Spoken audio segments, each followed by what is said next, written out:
Państwa, witam serdecznie w kolejnym spotkaniu w Gazeta Cafe. Ja nazywam się Paweł jestem z Gazety Wyborczej, a oto dzisiaj nasz gość specjalny, pan Lavem. Witamy serdecznie. Thank you for coming. Anyone who wants sneakers too sweet? Ja będę mówił po polsku, przeciwko po angielsku. Jeżeli Państwo mają chęć zadawania pytań, również prosimy po polsku, po angielsku, ewentualnie w innych językach też postaramy się przetłumaczyć. First section, yeah? Can I say something?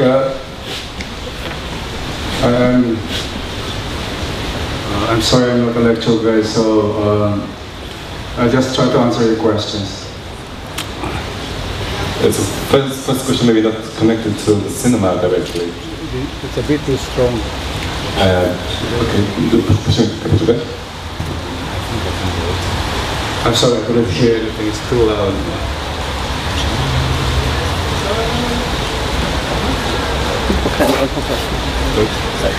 Okay. Chyba w drugą stronę. Can you speak? Czy można prosić tłumacza, żeby coś powiedział a właśnie? Ale zgadza się. Thank you. So first question maybe not connected directly to the cinema.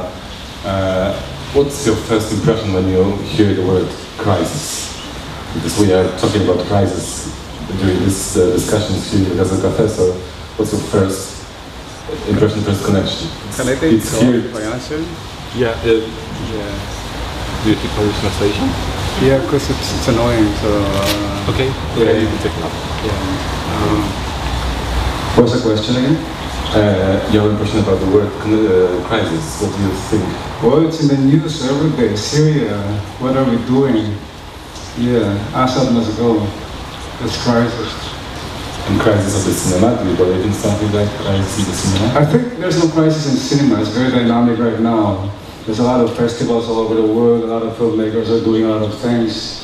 And cinema is going into a lot of directions. There are new threads, new horizons are being discovered. We have the digital age, so there's no crisis in cinema at all. But at the same time, you're part of the jury here in the festival. Yeah. So you watch many really original movies chosen by the chief of the festival. Mm-hmm. And I think they are really unusual films, unusual movies, because they are really original. They're trying to find something new in the cinema. Right, yeah. But it's not so obvious in the movie market around the world. So don't you think there's a division between this kind of cinema? Well, if you want to talk about the market, I'm not the right guy, because my films, there's no market. They're long films, zero market. My films are like 7 hours, 8 hours, 11 hours, 9 hours, zero market. It's just for culture. My cinema is just for culture, it's just for cinema, it's not for the market. So, why are you still making your movies? I'm a filmmaker. I have a responsibility towards my cinema. It's not about the market. I don't want to make money. I want to make cinema. So it's, I don't know, something in your head from the time you were very young? Did you really have to... It just came that we have a responsibility towards pushing cinema to a greater culture for humanity. Yeah, you're talking about crisis. The world is in crisis right now, and we need to push culture so that we can check all this crisis. But you said your movies are not in the market. One of the main reasons, I suppose, is that your films are extremely long. Yeah, that's why it's not in the market. They're just in the festivals, in the galleries, in the museums. My mother's house. Yeah. Well, but I think we really have to talk about it, because it's not usual to make 8 hours movie. Was it your first intention when you start movie? You exactly know that it will be? It evolved. I started also with 2-hour things. I did some works with a studio in the Philippines. I did 4 works, and I realized that I cannot push my aesthetic there. There's no such thing as, cinema inside a studio. So I got out and started making my own films, and it evolved.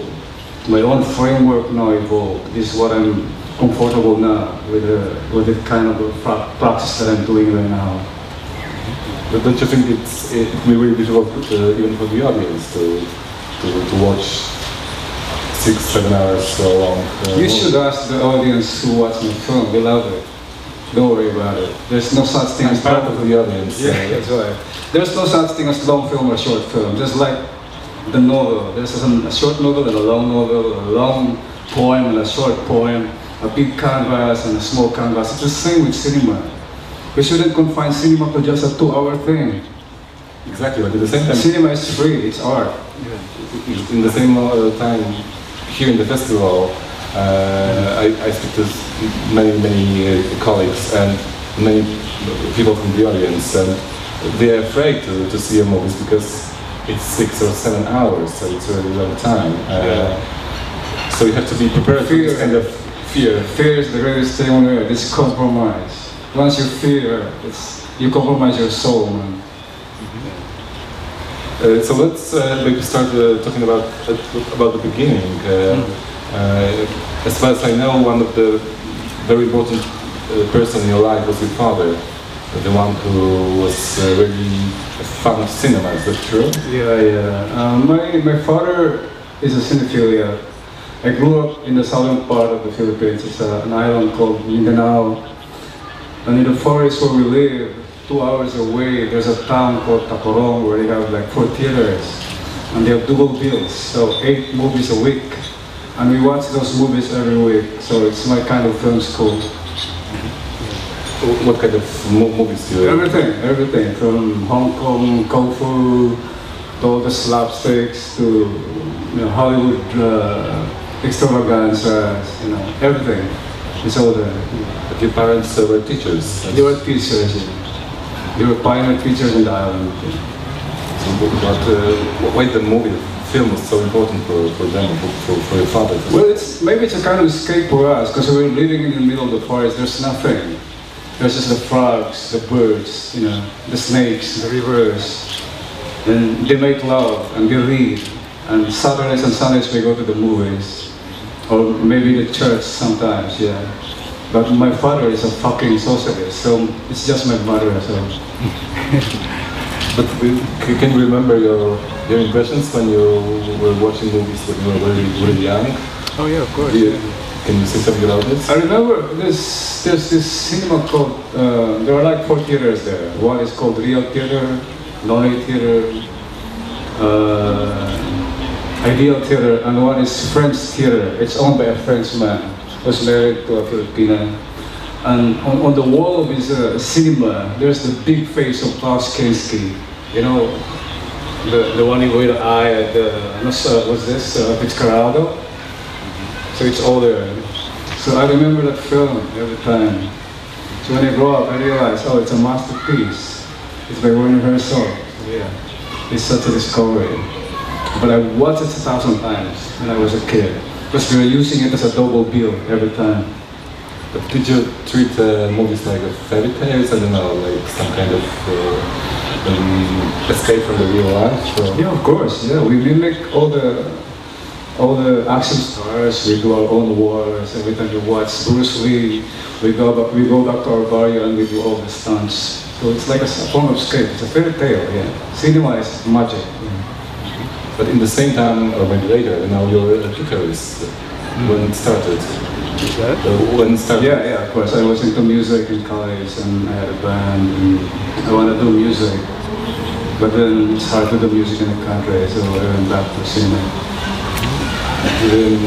Did you figure out to connect to all these things? Yeah, of course. Yeah. Cinema is such a powerful form that you can integrate all the arts, painting, music, performances, everything. You can do that in cinema. As you said in some interview, the beginning was really difficult because it's not easy to become a part of the film industry in the Philippines. Could you say something about this, about the situation when you were starting? Well, it's hard because the Philippine industry is very feudal. It's owned by a sort of a syndicate for big productions, and they were so tight. They were really tight, and it's hard to crack to enter even production. So you have to, submit a script and then try to, bribe some people for some directors to read it, and it's very hard. So how could you achieve to become a part of this community? Other way around. So we worked on TV, and then we started knowing the guys, and then that's it. Became quite familiar. Some compromises at the beginning? Of course, yeah. I did what that. kind of? Well, like my first film, it's called The Criminal of Barrio Concepcion. The first cut is 3 hours, and they forced me to cut into 2 hours. It's heartbreaking, but I had to do it. And it's a lost film. Yeah.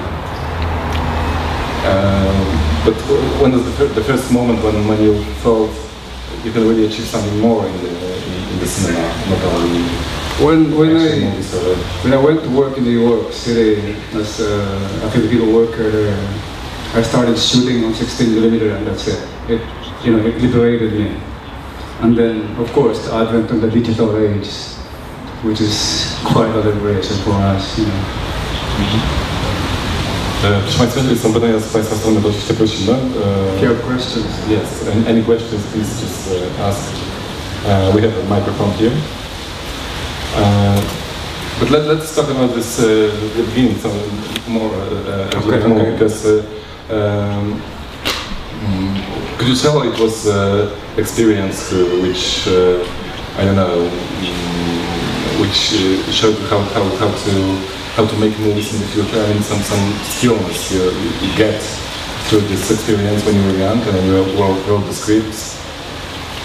Or it was only a part of this, becoming the director. Which one is you're talking about? About the beginning, when you wrote the scripts of some action movies. Oh yeah, I was invited.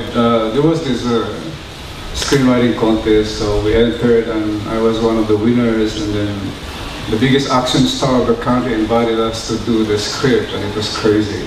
We were like doing action scenes for him. It was crazy, but it was a start anyway. So we had fun. Don't you want to come back to this movie just to see it once again? Yeah, I saw the film. Yeah. Yeah. It's quite okay. I had fun.